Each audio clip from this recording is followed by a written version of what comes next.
Podcast. Video essay. Exhibition 5. Re-inhabiting the image. Johannes Binotto. Lého Galibert-Laîné. Kevin Billy. Production by Film Explorer. So, it's wonderful, but also perhaps a bit bittersweet that we're having our fifth and final conversation around our last group of selections for the video essay gallery at Film Explorer. And the theme that we've designated for these last three video essays is image re-inhabitations, which some ways calls back to the first selection, which was titled Images of Home, Images at Home. And again, the question of the video essay's relationship to home, how we as video essay creators and enthusiasts feel at home with the video essay.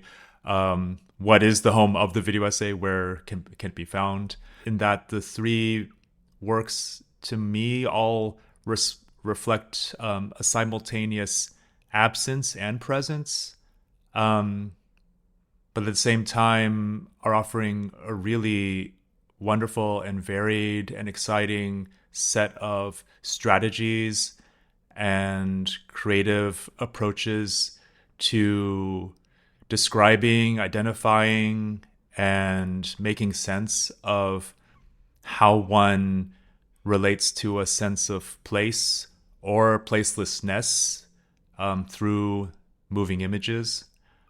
So I'll just say a little bit on behalf of my selection, Nazar Bazi by Maryam Tafakory, who is an Iranian filmmaker based in the United Kingdom. And I know Maryam's work for some years now. I understand Nazar Bazi is somewhat related to her work as a doctoral student in the UK on Iranian cinema, and also this video essay that had been produced a couple of years ago called Irani Bag, where it's a really beautiful and lovely video essay that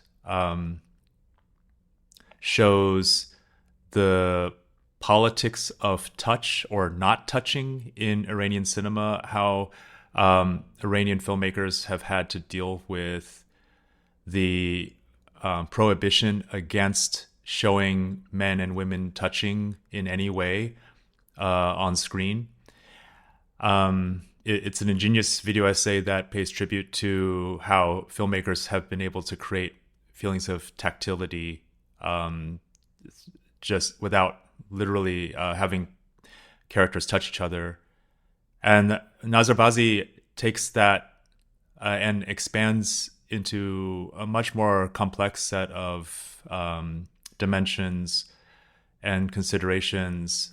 It was also made during the COVID pandemic, so there's this added layer, which I think is quite palpable, about living in a historical period where touch is more or less forbidden, conflated with a cultural background that has been very prohibitive.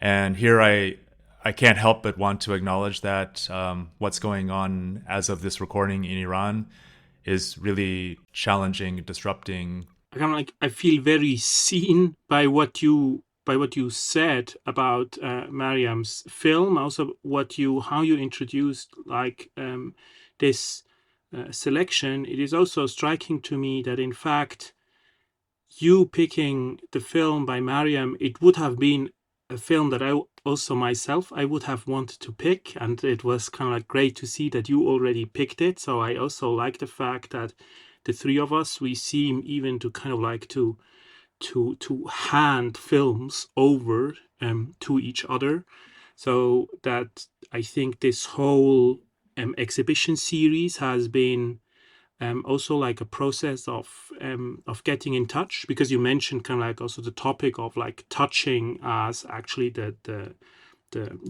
topic, the theme also of Maryam's film Nazabazi.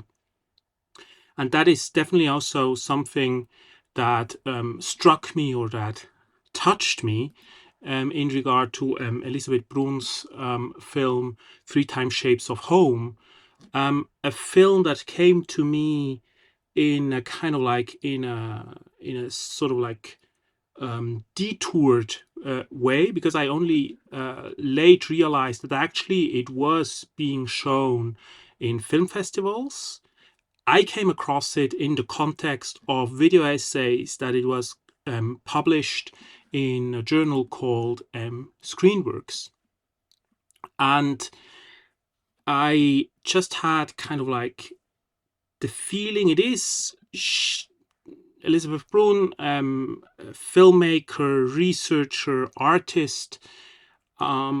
She was also embedding this video in the context of a video as a research tool in how to make sense, how to look at landscapes, at home and its shapes.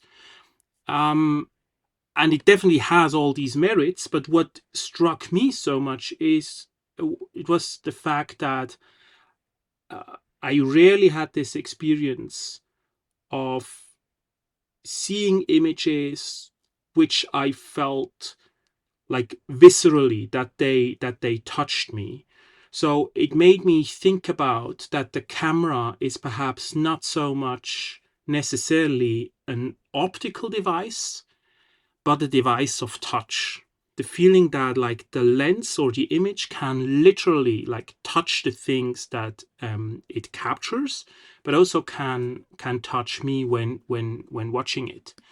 And this was just kind of like really striking for me, because if you are in the discussion of film theory and media theory, we are of course kind of like very used to kind of like to have like this distant look onto films. We're very quick with all these theoretical concepts and putting films into certain boxes, whereas this idea of like the film audience that is just kind of like struck by what they see, that is just like struck by, oh, this existed, what I see here in front of the camera. We would be trained to call that naive, right? That's a kind of like very naive way to view things.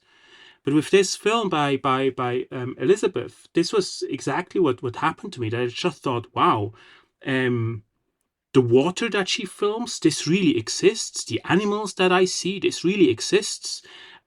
Grass really exists. So I felt in a way kind of like almost kind of like as if I would have become a childlike viewer, a naive audience, that perhaps I've never even been as a child. So it was also in that relation a kind of like a re-inhabitation of home, or kind of like a return to something. I'm not yet fully. I don't have it yet fully developed, but a kind of like a sense of like to returning to some foundations of what film could be. I sort of want to take it from there, because I really appreciate what you both just said. And on this topic of touch, or sort of going from that topic, I think something that struck me rewatching the three films back to back, that I had seen before, but seeing them really as a program, something that really struck me is how sensory they are, or sensual in a way, in ways that I think other films that we and video essays that we have curated were, but perhaps never with such a cohesive way in one program that we've made. And to me, this sense, it was really an affect that I felt watching the three videos, that they were very embodied, but in a way that that was not centered on images of bodies, perhaps less so than earlier creations, that the selections we had made that were very much featuring human beings in the center of the image, be it of made of flesh or made of, you know, avatars, like in last selection. But I felt like it was embodied with maybe non-human presences. And specifically, it struck me, I think I might be mistaken, but I think all three films feature quite prominently water, waves, the sea, the ocean. And I think they all actually start with an image of the ocean, but that is what I have not checked. So I would need to, this is going off from my memory, and I actually sort of like that my mind made this connection. That may not be accurate, and apologies for that if that is not. But I think there are images of wave in the three films, and quite central, you know, like meaningful and sometimes commented upon. It's the opening sequence of Room with a Coconut View that, you know, the character wants a window that looks at the sea. And of course, it's very present. Images of water are really present in the pick by Johannes also, that the filming the water comes in different places. And specifically, I've been thinking about waves and the movement of the waves, and in relation to touch, like the sort of caress that the wave, you know, does on the sand or on the beach or the rocks or whatever surface is close to the waters. And I think there's something, I'm not sure exactly what to make of it, but in connecting this image of the wave and the feeling of touch and the sensory quality of touch that we have been talking about, specifically also because Johannes, you were talking just now, or you're touching upon the element of return of that is present in the sense of touch that you felt sort of sent you back in time to a real or you know, fantasy childhood that is present in our title, in Re-inhabiting the image, this idea of returning home or returning in the image. And I think this movement, the wave returns, right? It comes in cycles. And I think there is something about this movement of the wave that is very explicitly evoked in the pick by Johannes in three times. I'm mixing up the title because it is exactly this one. I can type, I'm not sure how to pronounce it. That there is this the back and forth movement of traveling, right? Going away from home and back to home, away from home and back to home, which I think is also very strikingly evoked in A Room with a Coconut View, when you have the actual sort of quote unquote scientific explanation for how waves work. And this image is really, really imprinted in my mind now of having there's the surface movement that goes in one direction, like just under the wave, and the deep waters movement that goes the other way. If you remember, in this explanation that I do not know how accurate it is in terms of the science, but I like the image of it because it helps me think about different ways of touching, that there is the surface touch and the deep touch somehow. And that's something that's been really interesting to me also in training or discussions that I've been exploring recently that have nothing to do with the video essay, but with touch. So I'm going to talk about it nonetheless. But how when you touch yourself or someone, you know, touching the skin is a different type of movement than touching the flesh or touching the bone. I know those would be things that you learn if you're trained to be like a doctor that works with touch, or, you know, performing massage or any sort of body therapeutics. And I think this idea of surface touch and deep touch, for some reason, this has been something that was on my mind, rewatching these three films and thinking about this idea of a cycle, or the wave that comes back and, you know, returns, and the motif of repetition that I think is very central to the three films, both as a visual strategy and as a narration strategy. And I was reminded also in Nazarbadzie, you have moments of images coming back, you know, sort of, or the montage coming back to images that were seen before, sort of looking at them differently a second time, or insisting that something about image insists in the repetition. And it sort of made me want to expand from one sentence that is in the narration that I'm going to quote erroneously because I don't remember exactly, but there is this question in the video that Johannes picked that asks, whether everything is fluid, or are we all that fluid? And that really, to me, that really resonated with these three videos. And I find it really interesting that we identified the topic of home, returning home, to this selection that's also so much about fluidity and the sort of the cycle of going away and coming back and going away again, and coming back. I don't know if any of this resonates for any of you. Yeah, it absolutely does. And yeah, I love that you pointed out that the three works all seem to share a certain kind of multiplicity, or a sensitivity, or an awareness to that sense making and experience is very much open to like more than one mode. I think that these three works somehow seem to be particularly sensitive to that, and modes that are seemingly contradictory, or that there are contradictory forces within modes of sensing. There's this one line in Nazarbazi that goes, "Where is the line between touching and being touched?" And there's another line that says, "In order to show you where your desire is, it is enough to forbid it to you a little." So I find that this film, and I think all three films, are really sensitive to certain paradoxes of how we make sense, that in order to understand presence, you need absence. In order to experience touch or sensation through videos or video essays, there's this implicit virtualization of experience, where you're watching an image and you're feeling something through watching that image. And there's another line in Nazarbazi. I wrote all these down. I didn't memorize them, just so you know. When our eyes touch.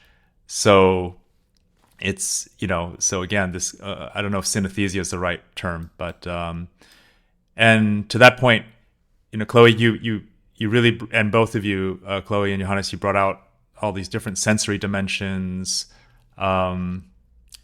At the same time, these three videos seem so intellectually dense, and thoroughly researched, and they certainly operate in the realm of information being conveyed.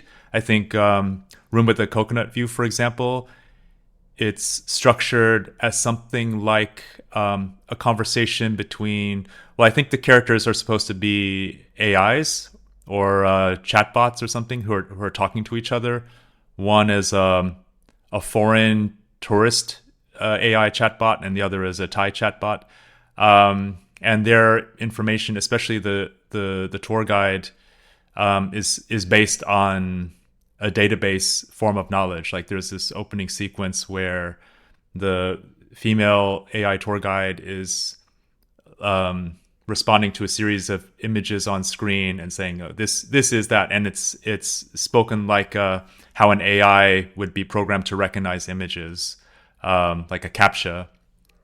So, which is kind of the least thing you would associate with such a glorious, sensual, or sensorially rich place like a resort in Thailand.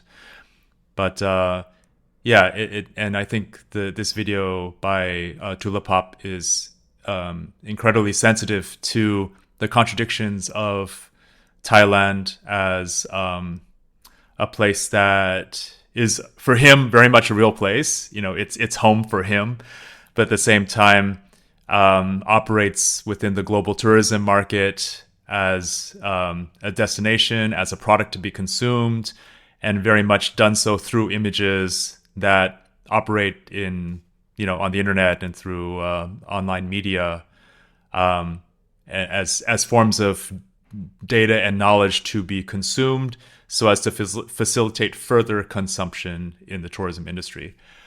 And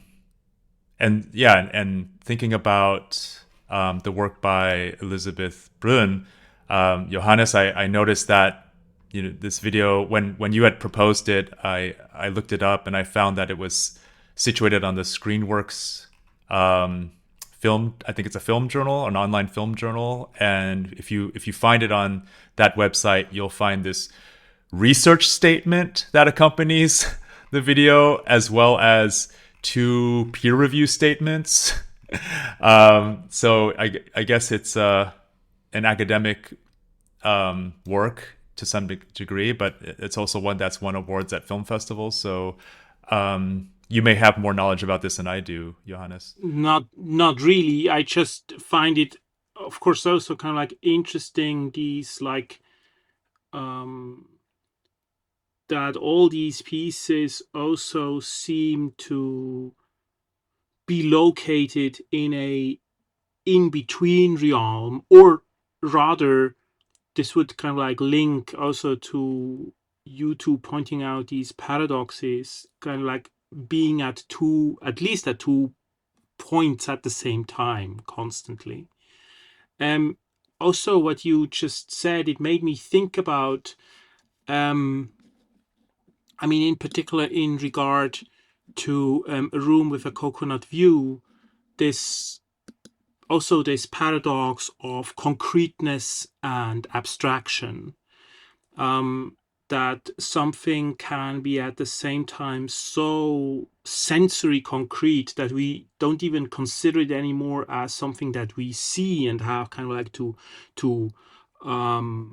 process with our brains, but something that we feel like it's almost like inside our bodies. But that this is then kind of linked to all these images that are at the same time also like abstractions, obviously have run through computers and all that. It made me also think about also what you said, Chloe, about like these 2 aspects, repetition and touch. When I listened to you, it made me also realize that those 2 are perhaps not the only one, but certainly fundamental gestures of the video essay in a very reduced way, that I have a feeling of like repetition is perhaps, for me, I sometimes think is perhaps the first gesture of video essay anyway. It's just the sheer point of kind of like, I show it to you once again. And the point that this was, of course, not necessarily the most common practice, because we would think of cinema as something you go to the cinema and then the film is over and it will take time until you can watch it again. It wasn't always like that.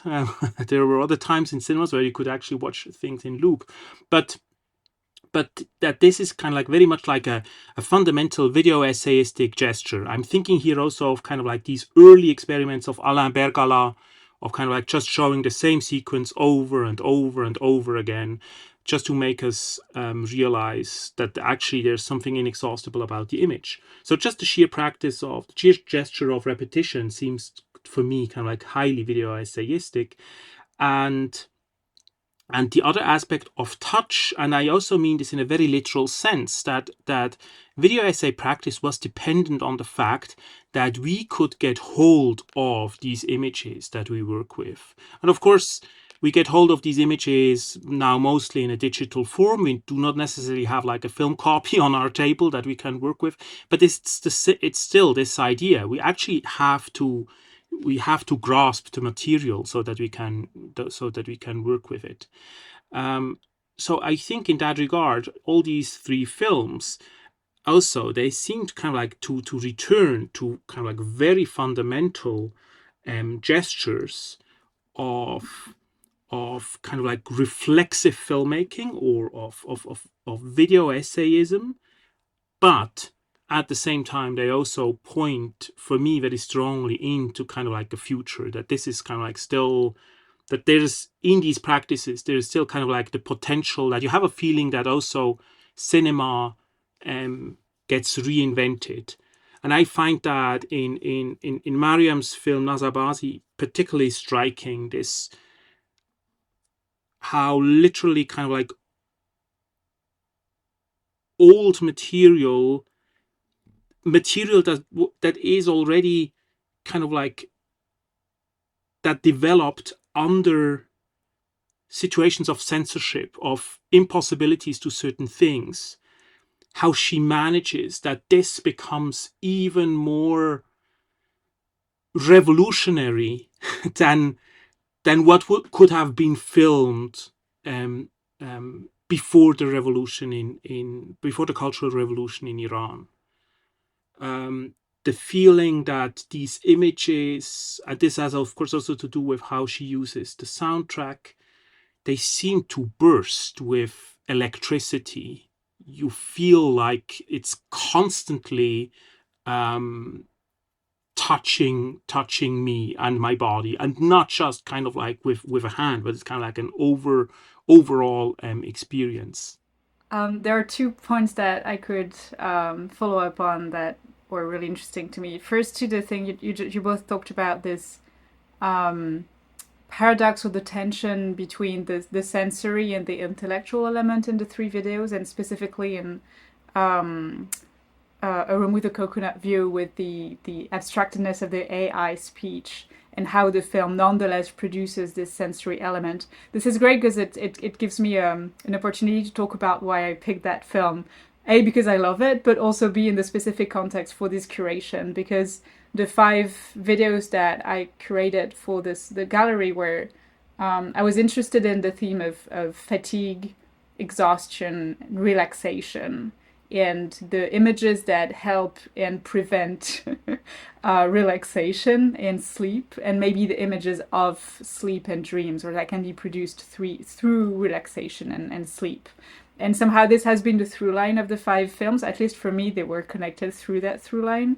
And in A Room with a Coconut View, was specifically the sequence of the dream, the computer dreaming, that really stayed with me the first time I saw the film. This was the only thing I remembered from the film, was that sequence, because I loved it, and I thought it was so evocative and so weird and abstract in a way, but also very concrete in the way it, again, revisited the images we had seen before in a sort of rational, organized, context, in a way that the information was transmitted, quote unquote, correctly, and suddenly it was represented again, but in a way that didn't make sense anymore, and just making these random connections and superpositions and layering of images with a much less rational editing strategy, because this was more whatever the computer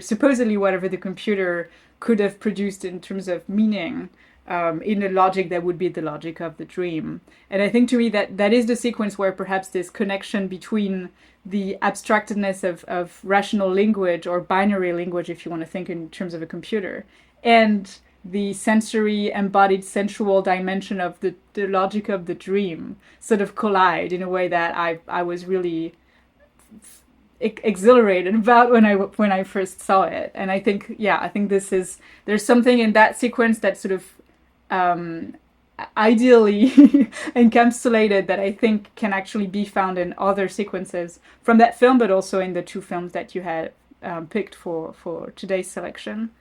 But the second point I wanted to talk about or respond to was something you said just now, Johannes, about the gesture of repetition as one of the most basic gestures of the video essay, and this idea that being able to repeat an image has something to do with getting a hold of it, sort of grasping it. And I like that this formulation, taps into themes of control, like having, taking, being able to reproduce, which means, and I think this connects to something that also struck me rewatching the 3 films in preparation for this conversation that I want to talk about, which was, and I think this relates to what you were saying, Kevin, also about how the way that they are intellectual, that there is a form, I think, of resistance to the capacity of editing and also verbal language to produce meanings. And this is something that I find in all 3 films. I think in the film by Elisabeth Brun, it's the way that there's a form of humor in the writing that sort of disrupts whatever, rhetorical logic you would want to follow. It will break up in the middle. I'm like, I'm bored. I'm going to try something else. This sort of like ruptures or moments of almost glitches in the narration that to me exemplify this, a form of distrust or resistance to a clear, unambiguous narration. And I think in Nazarbazi, for me at least as a spectator, the fragmentation of the sentences very much acted as a strategy to prevent me from grasping those sentences, because I felt like I needed to pause on every image to write it down, to actually read the text. But I decided not to, because I thought it was the experience was meant to be watched linearly. But as a result of that, I couldn't follow the text as if I had read it on paper, because my attention was diverted from the text to the image. And when I come back to the second part of the sentence, I don't remember the first part, because the image has sort of created this shortcut in my brain. And I felt like that was a very powerful, very potent strategy that maybe seen elsewhere, but I think was really beautifully made in that instance of producing a text that does make sense and that does produce evocation and meanings, but presenting it in a way that is not assertive, and owns the poetry in a delivery that's fragmented. And I think it's also present, this resistance to easy meanings is also very much present in A Room with a Coconut View, because the two AI, they don't understand one another. And they say that very often. Whenever the male voice goes into more abstract thinking, the other voice is going to say, I don't understand what you are saying or asking. And there is this permanent play of what information is transmitted and what part of the information is lost between the two speakers, which has to make you think about what you as a viewer do understand or don't understand in what is being transmitted to you. And I felt like this strategy of resistance to this easy meaning production was not only a through line in the films, but perhaps a different way of thinking about this idea of video essay as a way of getting hold of the image and like having and controlling. And maybe there's something to be said about, touching in opposition to holding or taking, thinking about, if you think about appropriation as a way to like grasp and take and have and control and do whatever you want with it, then maybe touch is a different way to be in contact with, but without, the gesture of like actually grasping it. And I think what you just said then also makes clear to us what there is to this Denkbild of the water that you also kind of like mentioned in all these three films, because of course water is precisely something that cannot be grasped but can be touched, and also when we think about that water, there's also an interesting paradox, and I think precisely also with this kind of like this view of just like the waves that come and go, that on the one hand you could argue, I've seen this image, I understand what it means, this is the ocean, the waves come and go, but only a stupid person would claim that they have actually seen what it is, because of course the point is, and we all know that from having this experience, that it is of course inexhaustible. It's literally impossible to kind of like to see what all the things that are happening, which also has kind of like then this whole issue about, I mean, we know that for in game designing, in digital designing, kind of like that waves and water is really hard to design, because it takes it uses a lot of storage, it uses a lot of kind of like processes, precisely because it is so multiple and complex, and it's never the same. The wave is constantly changing. I'm thinking here of like some late works by by Harun Farooqi, I think, in one in one of his videos about games. I think there is one section in which he talks about the animation, the digital animation of water as being kind of like this ultimate task. So so I really like that. It kind of like arguing for to kind of like to take what you said, Chloe, as a springboard to kind of like to argue for a video essayistic practice that is not so much claiming to grasp the film, but to touch the film and to treat it more like water instead of something solid and containable. Yeah, since you brought up Farooqi, there's another film by him, Images of the World and the Inscription of War, that begins in a wave measuring facility. So they're using science to measure the movements of waves. And as he's filming these experiments with his camera, the voiceover gets into this poetic reflection. I don't have the exact quote, but it's a poetic text about how the movement of the waves releases streams of thought or something like this. And so it's brilliant how he in this one sequence is able to somehow make a connection between science and poetry with the wave as a central motif. So I think you're really onto something here. And it's true, like all three works that we've proposed feature water, right? I just looked at Nazarbazi again, and the first image I think in the film is image of water with a tree on fire on top of the water, which is a very strong poetic image. Chloe, I really like that you mentioned the underlying theme of all five of your selections. It's nice to be reminded of that, about I think it was digital fatigue and dreams mediated through video essay. And it's nice to think that all three of these last selections each have a kind of dreamlike quality, a particularly strong dreamlike approach to how they work with images. So it's definitely not life without dreams. And I'll use this as also a way to recall my own curatorial proposition. And I also, want to hear Johannes as well, because my curatorial proposition was unvisible traces. And what I was interested with the 5 videos that I chose was thinking about going beyond this kind of, shall we say, a pornography of videographic scholarship, where the thing that is being explained or being explored has to be shown explicitly on the screen. Thinking about how video essays can come up with strategies of, on the one hand, not showing things in order to speak about them or reveal something about them, or also show the things that they do show reflect things that are not seen.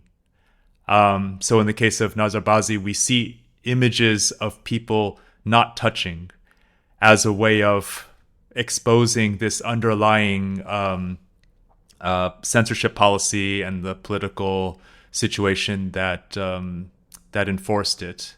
And with the other selections I made, Home When You Return, 1,000 Attempts to Be an Ocean, Michael Ironside and I, Transformation Scenario, they're all images of things that are taking place off screen, images of algorithmic addiction in 1,000 Attempts to Be an Ocean, patriarchal control of bodies in Michael Ironside and I, and and technological transformations of how we relate to public spaces in Transformation Scenario.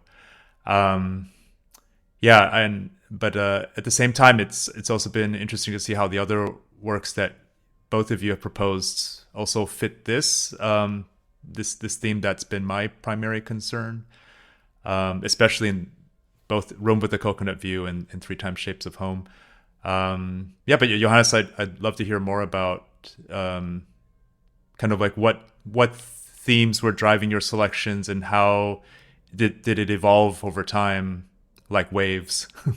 I think what became more and more clear to me in the course of these exhibitions and of the conversations with you was that although I made my own choices with these films, but it was kind of like it was reshaped by seeing them kind of like in combination with your picks, and something that now got even more clear to me. I mean, I'm very interested in question of experimentation, and also with the question of like the accidental of things happening. And I'm particularly interested in the accidental because I also think, and you already touched upon that, Kevin, this need that we have to, or perhaps we don't even have this need, but we are often forced to secure our positions. A video essay cannot just kind of like be the thing that it is, but it must also be clear, look, I've also read all these books, this is also a scientific piece, and it has kind of like to obey certain standards. So highlighting the accidental seems to be a very subversive position, because of course it puts into question like notions of expertise, who is actually in charge, who has made this film. That was something that is kind of like I was very interested in relation to the last exhibition with Pan Scan Venkman, and who is the author of this effect that Cormac Donnelly shows us. Can it really be that it is a device that hasn't even authorial intent? So that was also something that was driving me, kind of like picking this the film by Léonce Perret as a video essay, which obviously it is not. It is kind of like made way before thinking about video essays even would have occurred to you. So there's something claiming that it is. I was claiming it is an accidental video essay, Dan. How to perform teaching during a pandemic, spring session 2020, gender studies, rain and cuts. Cut is all about kind of like embracing and having to work through the accidental. And of course, also I was talking and writing about like the accidents in the video note by my former student Sarah Cholic on Hiroshima Mon Amour. But this highlighting the accidental does not take away from the value, but rather, and this now in today's conversation became now really clear to me, rather the accident is literally that in German we have this nice word of zustoßen, of something that hits you. The accident is precisely that which hits you. It's not kind of like put at the distance, but the accident is that which has an impact on you bodily. So this obsession that I have with kind of like the question of the body and how video essay practice is a bodily practice, but also how our bodily experience may change when making and watching video essays. I realize now this has very much to do with the accidental, with this letting go of control. So it also very much connects to what Chloe, what you said also about like these different forms of touch, that it's something else to touch the skin or the flesh or the bone. There are different forces, there are different tactilities, but it leaves an impact. Also, the feeling of like to imagine to go into the ocean and being touched by the water leaves an impact, an imprint, an accident on your body, even though it might be kind of like almost like imperceivable. And I have a feeling that particularly the three videos of this of this exhibition now, they seem to be able to trace this almost imperceptible impact of the tiny accident, the little moment. It's again, I'm thinking here, of course, of these images. You mentioned them, Kevin, in Maryam's film, of people not touching. But it's so much more extreme than an actual touch. There are these moments where kind of like just you almost feel the space of air between a hand and a face, and you wonder.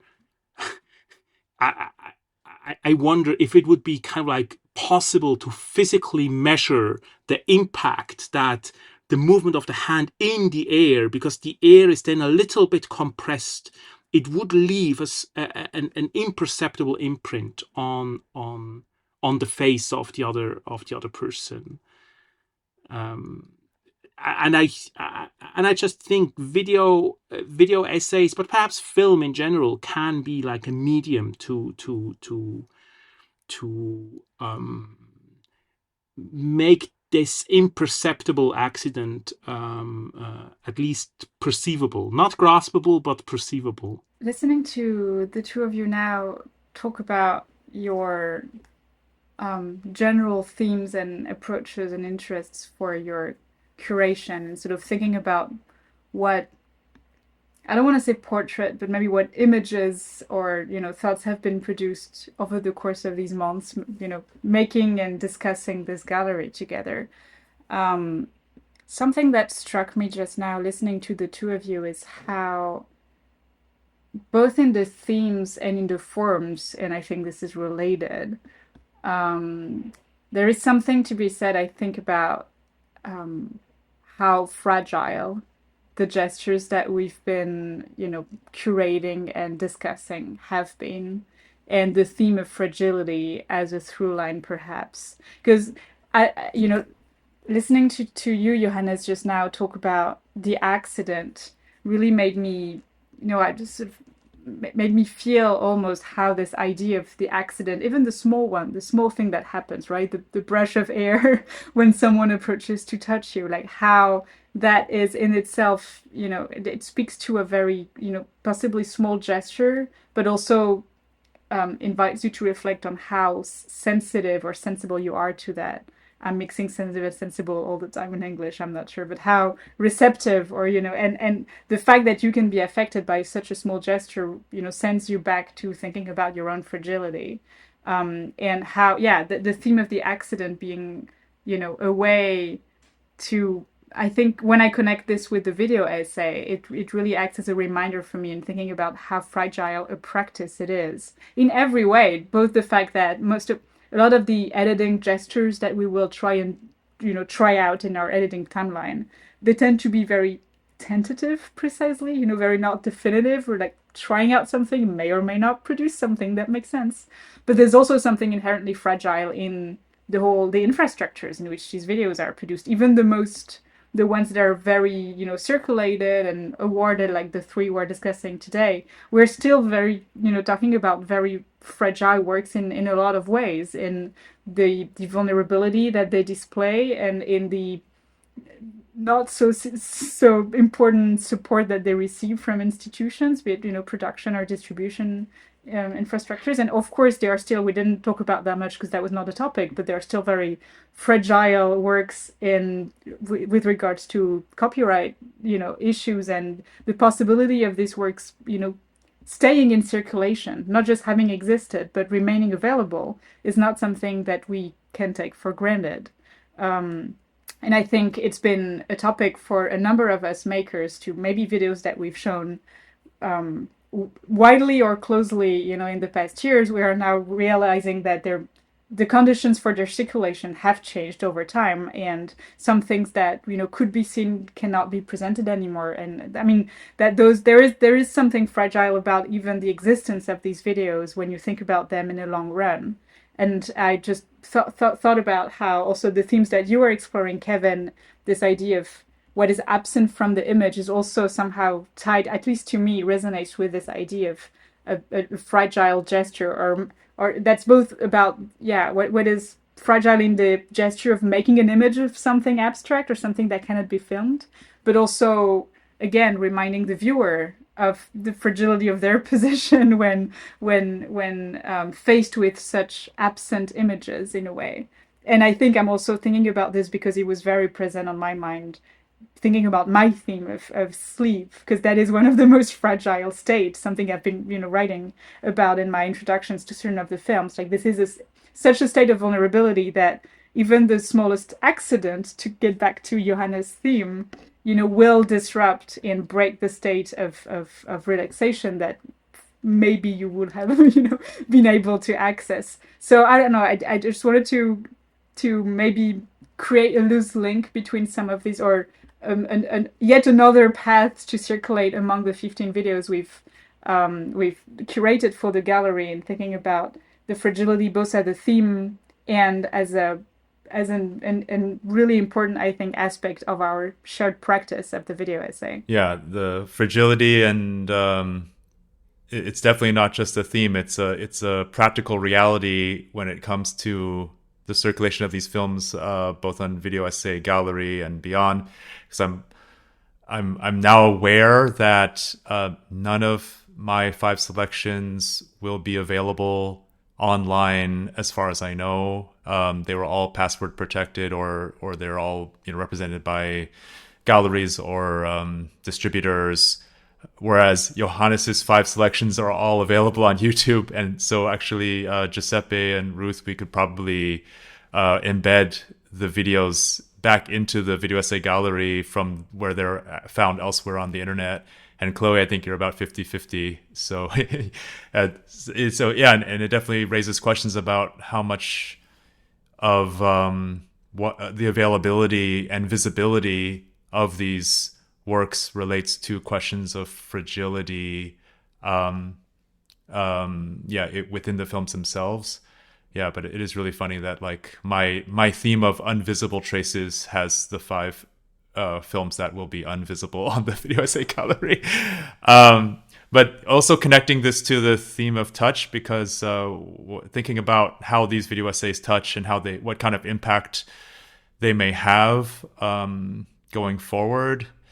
I don't know if either of you have had any experiences presenting these videos to students or to workshops or to audiences. I'm teaching a video essay course right now at my university, and I've been wondering about how I could teach these works, because they are really dense, really advanced, really sophisticated. I actually don't have film students. I have students in non-film backgrounds like marketing, communications, and I'm already having to explain a lot about what a video essay is within the context which I'm familiar, and trying to relate it to their contexts, which certainly can be useful for them. But I think they're more used to explainer videos or things that have more of a marketing communications aspect. Not to say that they aren't open to poetry or things that aren't just like A plus B = 1 + 1 = 2 type formulations, but it is delicate and complex work to try to explain what's beautiful about these works that we've gathered. If only maybe just to teach something from a practical side, like how text appears on screen, or how to do a compilation of footage. But anyway, I wonder if either of you have had experiences presenting or teaching these selections, and how would you go about it? If not, how would you go about it?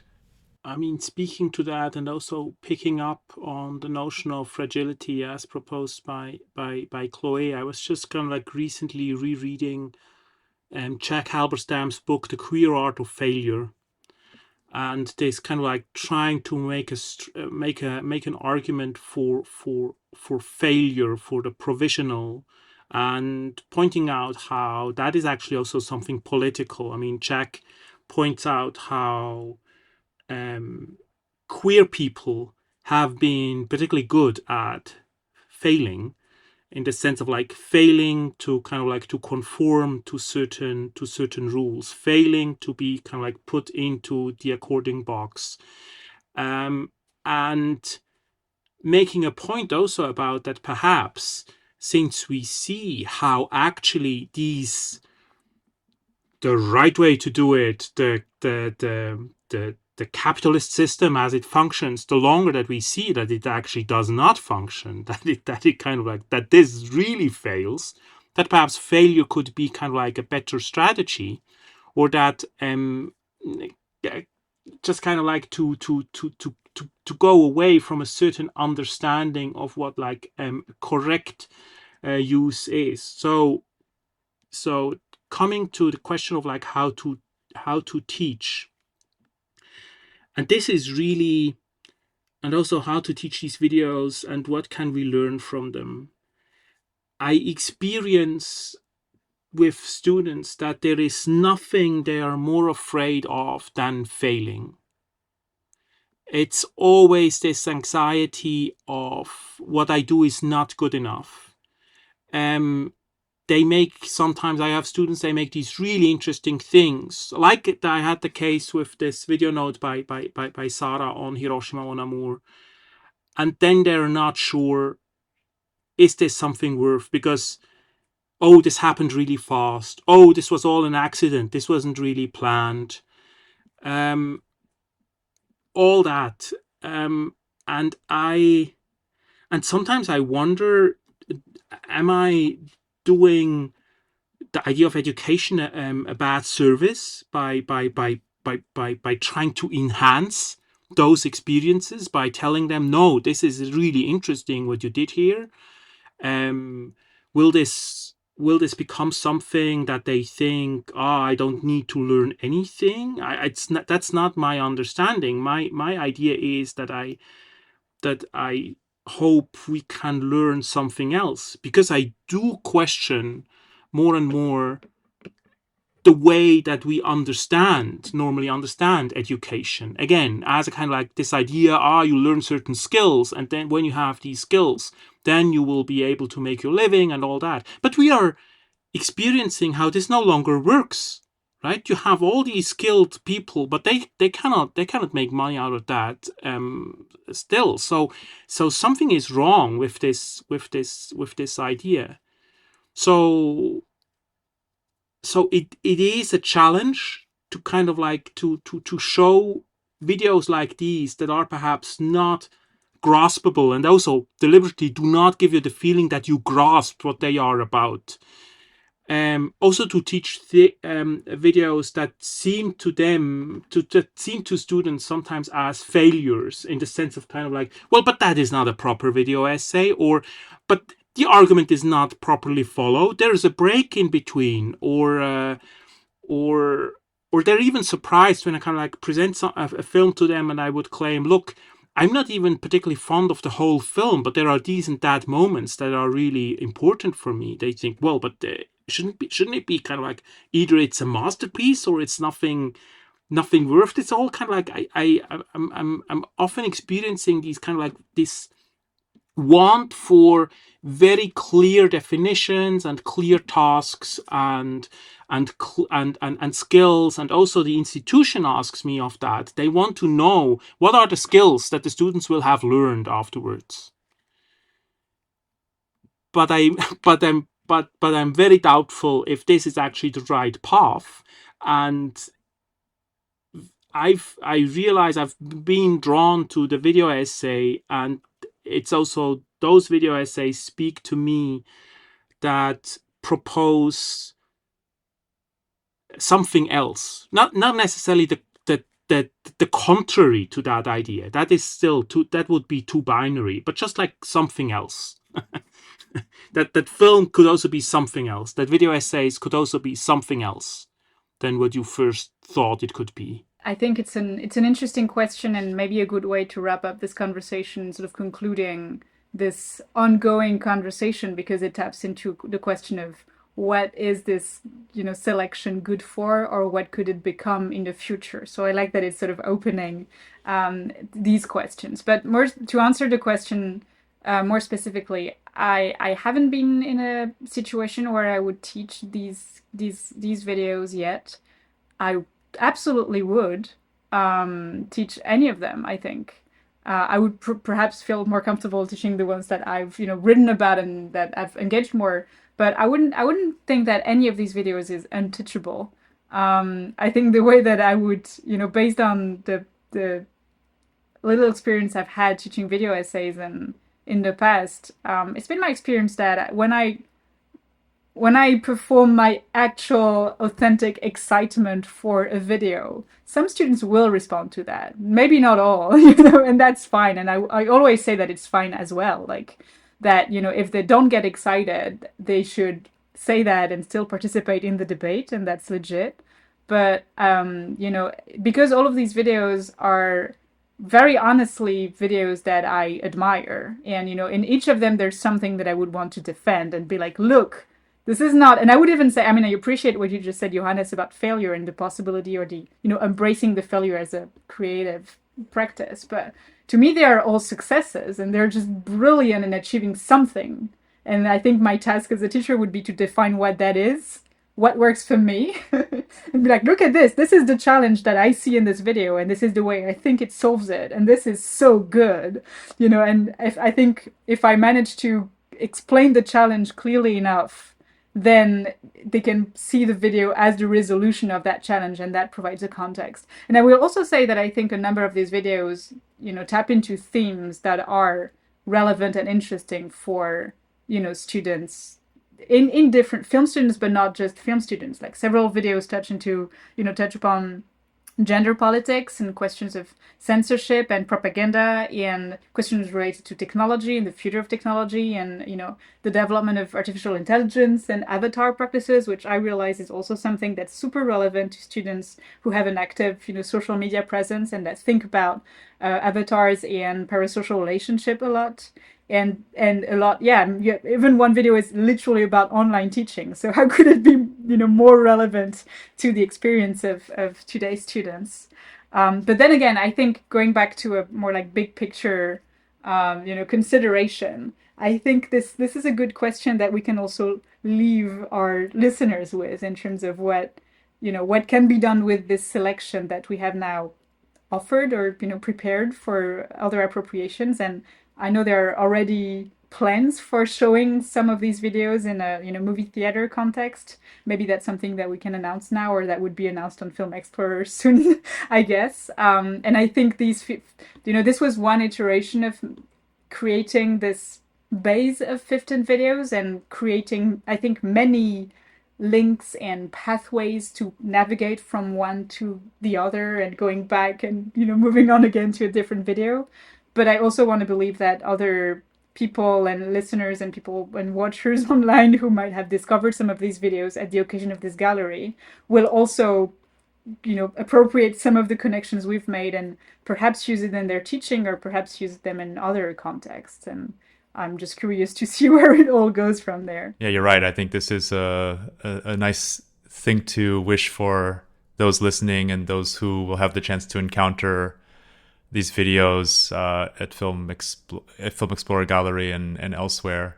And I just want to say myself, I learned a lot from both of you in the works that you selected, and just the ideas and the passion and the enthusiasm that you brought behind your selections, and thinking about how they relate to me, thinking about the significance of human states, bodily, mental, and dream states in your films, Chloe, and the significance of accidents, experiments, and failures, Johannes. And I see those qualities in my own selections now, and I think these are really wonderful values to wish for others in what they can appreciate in their viewing. So. So thanks for being part of this, and thanks for having me along as well.